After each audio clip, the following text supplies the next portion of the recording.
आज चाहिँ हामी हाम्रो के अरे यो सालको अन्तिम पल्टको ड्रागन फ्रुट टिप्न जाँदैछौँ हैन। यसरी पाक्छ अनि यसलाई चाहिँ कैँचीले यसरी चट्ट काटेर यसरी निकाल्ने हो हैन। यो साइज पनि एकदम ठुल्ठुलो छ। टिप्दै झोलामा लाउने हो। यस्तो राम्रो राम्रो साइज छ। यसरी टिप्छौँ। यो चाहिँ अलिक सानो छ।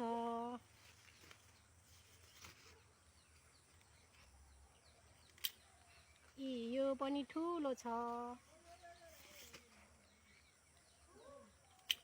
यो सानो छ। यहाँ जोडी जुम्ले फलेको छ। यो दुईटाले 1 केजी पुग्ने खालको साइज छ है। ठुलो के हो।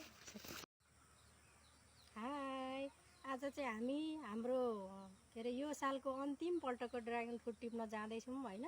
यसरी पाक्छ अनि यसलाई चाहिँ कैँचीले यसरी चट्ट काटेर यसरी निकाल्ने हो हैन। यो साइज पनि एकदम ठुल्ठुलो छ। टिप्दै झोलामा लाउने हो। यस्तो राम्रो राम्रो साइज छ। यसरी टिप्छौँ।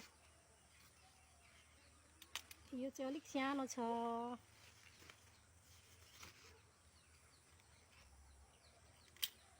यो पनि ठुलो छ।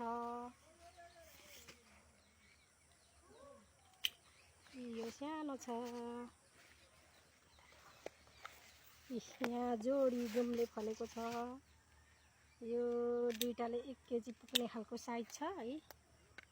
ठुलो के हो।